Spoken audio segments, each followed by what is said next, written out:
Présidence du chef de l'État Ibrahim Boubacar Keïta.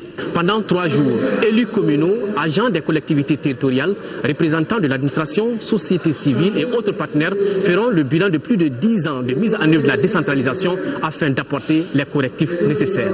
Au cours de la cérémonie d'ouverture, le président de la République a souligné que plus de 25% des communes de notre pays ont une viabilité économique incertaine.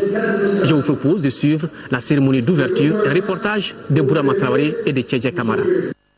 Après plus d'une décennie de mise en œuvre de la décentralisation au Mali, l'heure est venue de jeter un regard rétrospectif sur ce mode de gouvernance. C'est tout le sens des assises nationales sur la décentralisation. Il s'agit de l'adapter au nouveau contexte sociopolitique du Mali afin de répondre aux enjeux du développement et de paix.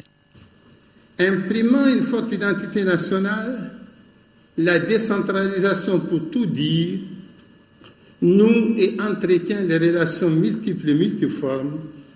Partant, elle ménage les terreaux pour la préservation de l'unité nationale, de l'intégrité territoriale et de la refondation de l'État. N'est-ce pas là, Monsieur le Président de la République, la réponse idoine aux multiples interrogations et supputations autour de la question de prise en main par les populations de leur propre destin. Et ceci, à travers des collèges démocratiquement élus, jouissant d'une personnalité juridique et morale, dotés d'une autonomie de gestion administrative et financière. Autonomie administrative et financière à laquelle aspirent les collectivités. En effet, le transfert des ressources et des compétences n'est pas toujours effectif. Conséquence, 25% des communes du Mali ne sont pas économiquement viables selon le président de la République. Un autre constat peu reluisant, l'essentiel des ressources des collectivités provient des partenaires techniques et financiers. Comment donc l'État manifestera son engagement, surtout financier, afin que les collectivités territoriales disposent de ressources suffisantes et prévisibles pour assurer leur mission de service public aux populations? Est-ce qu'il n'est pas temps de véritablement mettre en œuvre l'instruction du Premier ministre relative à ce sujet qui est là depuis 2008 et aussi de faire les premiers pas pour augmenter les ressources des collectivités dans le budget de l'État? L'exercice des 3 jours devra donc permettre de réfléchir à toutes ces difficultés et d'y proposer des solutions idoines. Une nécessité pour bâtir un nouveau Mali avec un nouveau mode de gouvernance. Il s'agira notamment d'assurer une meilleure adéquation entre les ressources transférées et les fonctions assumées pour conserver au dispositif mis en place toute sa crédibilité. La vocation économique de la région devra être réaffirmée. Elle doit servir de point nodal pour accélérer le développement. Dans cet environnement rénové, nous ferons prévaloir une éthique de la responsabilité, exigeant de tous ceux qui détiennent des charges et responsabilités publiques un comportement exemplaire et réhabilitant le travail et le mérite. Une exigence de qualité et d'accessibilité au plus grand nombre des services publics. C'est pourquoi le gouvernement créera des maisons des services publics.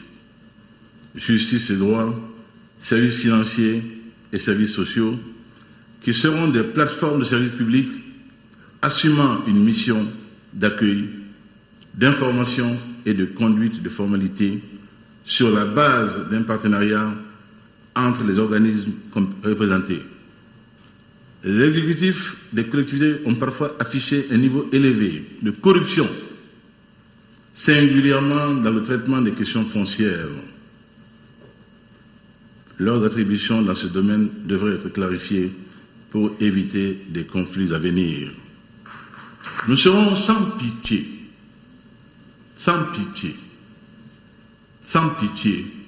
pour ce domaine foncier. Que chacun se le tienne pour dit. Que chacun se le tienne pour dit. et de poursuivre que les insuffisances constatées ne peuvent point occulter les acquis. Pour le président Ibrahim Boubacar Keïta, le processus de décentralisation a enregistré des progrès notables dans les domaines tels l'éducation, la santé, l'eau potable et les équipements marchands. Seul bémol, la participation citoyenne reste un défi à relever. La participation active de tous les citoyens à travers le renforcement des institutions démocratiques afin qu'émergent des communautés épanouies dans la nation. La promotion de l'égalité des chances à travers des politiques publiques de santé et d'éducation qui, corrigeant véritablement les inégalités de dotation initiale, offrent à chacun la possibilité de réaliser son potentiel par le travail.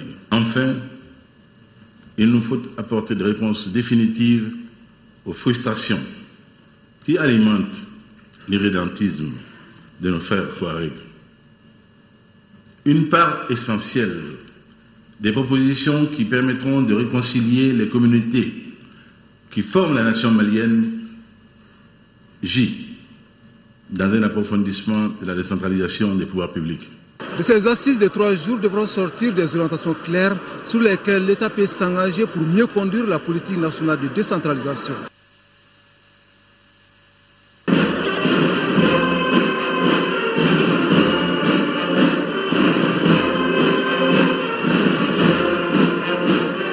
Toujours à l'ouverture de la cérémonie, le président de la République a insisté sur la nécessaire refondation du système de gouvernance dans notre pays. Pour le président de la République, tout sera mis en œuvre pour la réussite de ce challenge. Nous vous proposons d'écouter l'intégralité du discours du président de la République lors de la cérémonie d'ouverture. Bismillahirrahmanirrahim.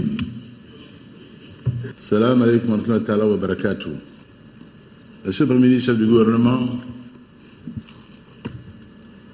Mesdames et Messieurs les ministres, Monsieur le Président du Haut Conseil des collectivités,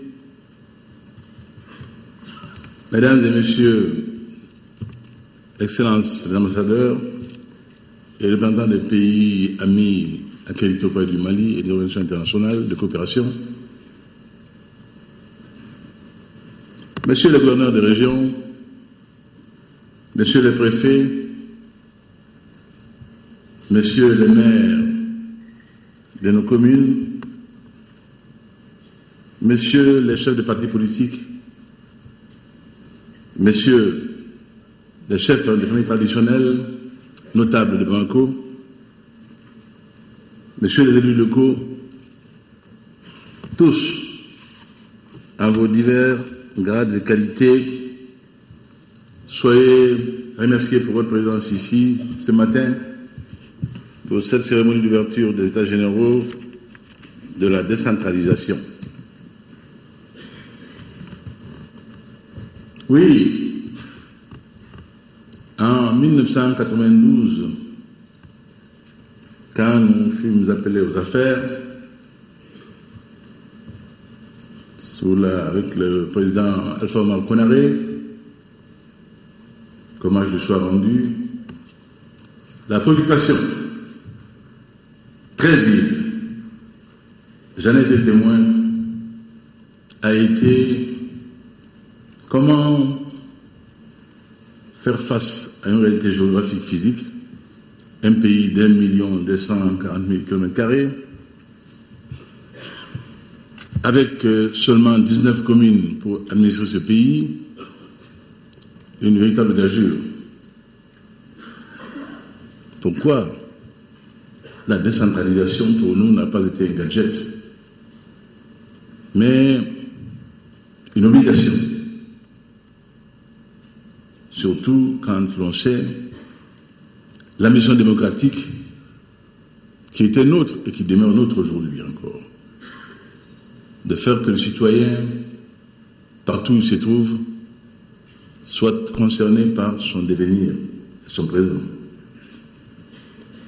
Je voudrais donc dire, mesdames et messieurs, ma joie, ma très grande joie d'être ici ce matin avec vous.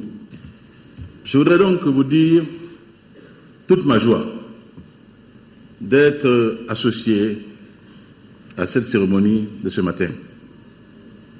Et l'entame de mon discours vous aura permis de mesurer l'émotion qui doit être la mienne, qui n'est pas feinte, et qui explique ce sentiment qui est le mien, d'être ici aujourd'hui. Et nous ne pouvions commencer notre nouvelle gouvernance autrement que par cela. La revue de ce qui a été fait dans un domaine ainsi fondateur de tout le reste. Je l'ai souvent dit, l'État africain postcolonial a souvent péché par notre paresse intellectuelle de tous ceux qui font profession ou disent avoir vocation de réfléchir pour la collectivité intellectuelle.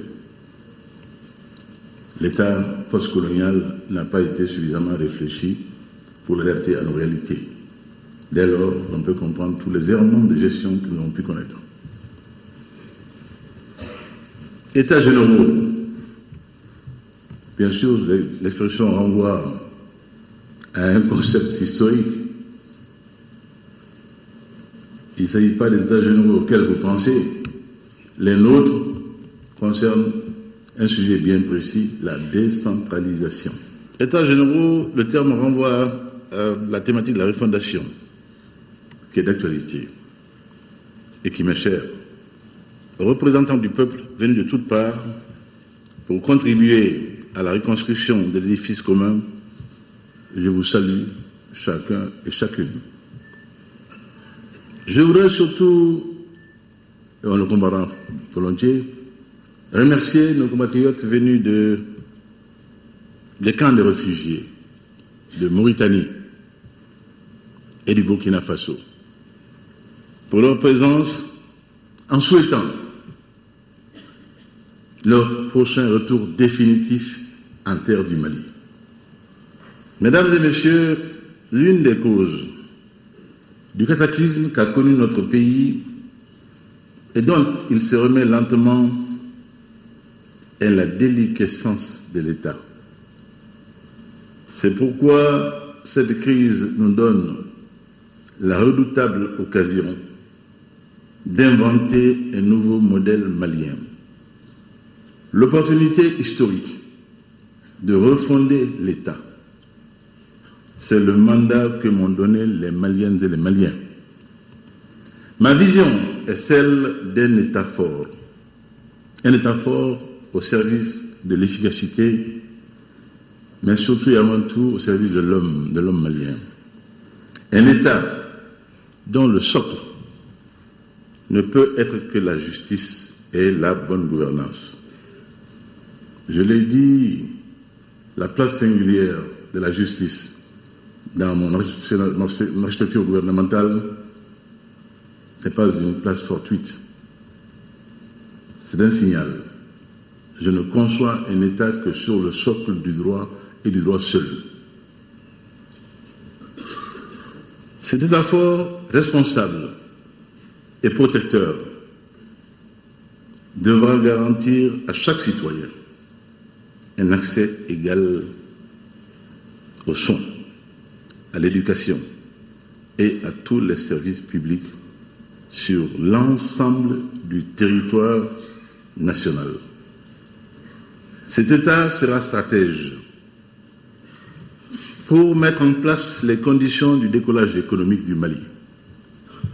Ma conviction est que cette vision ne pourra s'accomplir que dans la proximité avec les citoyens, car l'État doit s'incarner en chacun d'entre nous.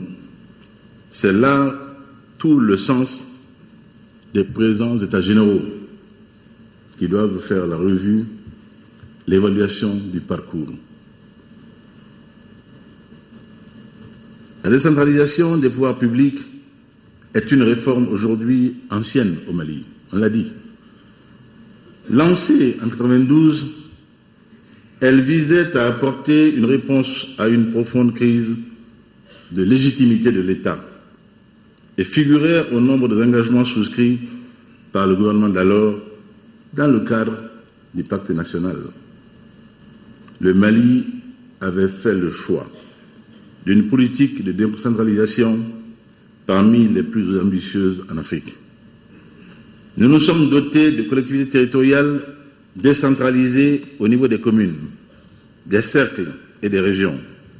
Il était prévu le transfert à ces collectivités de compétences étendues en matière d'état civil, de protection de l'environnement, d'aménagement des espaces, d'équipements collectifs et d'équipements marchands.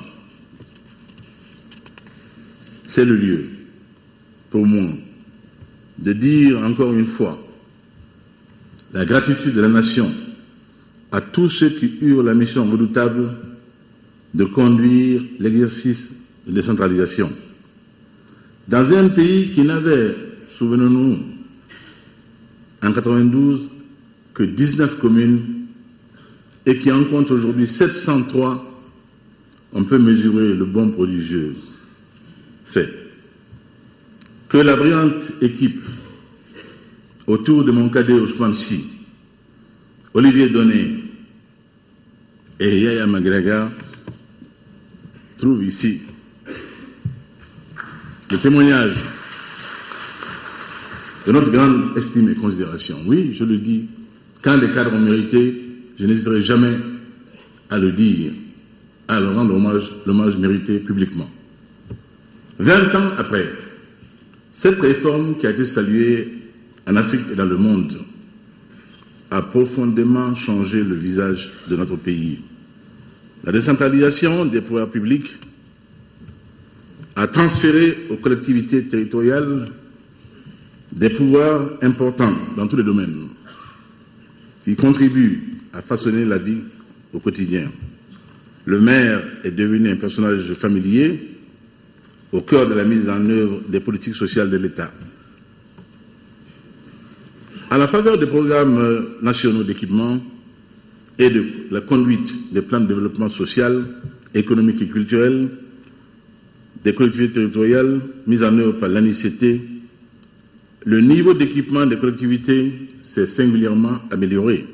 Cela dit, nous ne méconnaîtrons pas les insuffisances.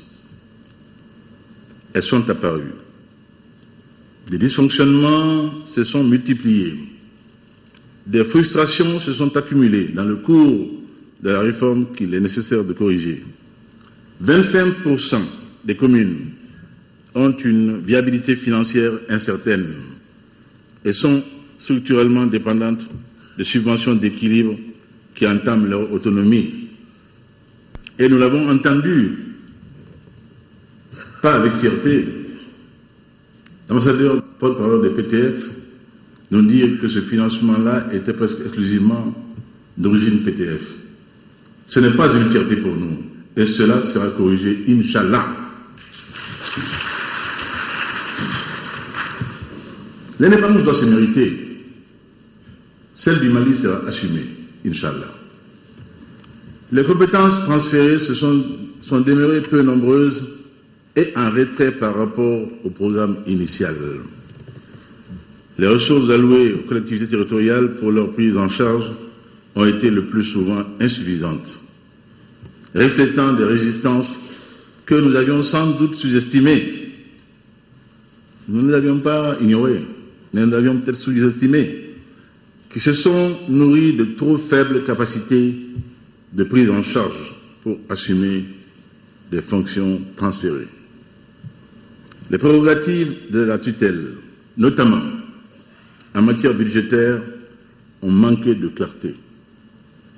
Il en a découlé des empiètements, des rivalités de compétences et des abus de pouvoir qui peuvent être évités et qui le seront. Les exécutifs des collectivités ont parfois affiché un niveau élevé de corruption, singulièrement dans le traitement des questions foncières.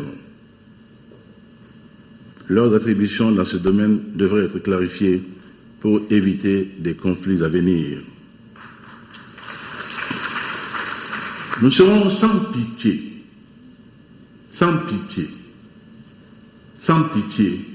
pour ce domaine foncier. Que chacun se le tienne pour dit. Que chacun se le tienne pour dit.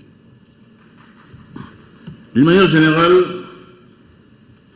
Elle devrait être assujettie, ces attributions, à des contrôles renforcés et notamment aux séparations fonctionnelles des responsabilités publiques imposées aux administrations centrales. La persistance de litiges liés au découpage territorial, Monsieur le Président du Haut Conseil en a parlé, délimitation du territoire des villages, a rendu difficile la conduite des programmes intercommunaux. La corbeille, à cet égard-là, lorsque nous étions encore sur les bancs de l'Assemblée, était encore consistante, Monsieur le Président de l'Assemblée nationale. Je ne sache pas que cela se soit affaissé. Donc ces conflits, ces litiges demeurent. À Bamako, les compétences du district et des communes devraient être clarifiées. On a parlé du district, avec raison. En outre, de nouvelles questions se sont posées dans la gouvernance locale, qui doivent faire l'objet d'analyses et de décisions. En particulier, l'affirmation des cultures locales coextensives de la démocratisation et le réveil des légitimités traditionnelles qui requièrent une considération attentive, l'examen de leur compatibilité avec les instances démocratiques et la contribution certaine qu'ils peuvent apporter au renforcement de l'efficacité des procédures collectives de gestion locale et de traitement des conflits. Enfin, il nous faut apporter des réponses définitives aux frustrations qui alimentent l'irrédentisme de nos frères Touaregs. Une part essentielle des propositions qui permettront de réconcilier les communautés qui forment la nation malienne gît dans un approfondissement de la décentralisation des pouvoirs publics. Mesdames et messieurs, des faiblesses aussi nombreuses commandaient une revue d'ensemble des conditions de mise en œuvre de la politique de décentralisation afin de mieux accorder dans cette matière le possible et le souhaitable. La réforme mérite d'être soumise à nouveau à l'examen, à la lumière de l'expérience accumulée et des nouveaux défis à relever. Après le diagnostic des difficultés rencontrées, il vous reviendra de formuler des recommandations propres, pertinentes, aptes à nous aider à corriger les dysfonctionnements constatés et à définir les axes d'un approfondissement de la politique de décentralisation. Il s'agira notamment d'assurer une meilleure adéquation entre les ressources transférées et les fonctions assumées pour conserver au dispositif mis en place toute sa crédibilité. La vocation économique de la région devra être réaffirmée. Elle doit servir de point nodal pour accélérer le développement.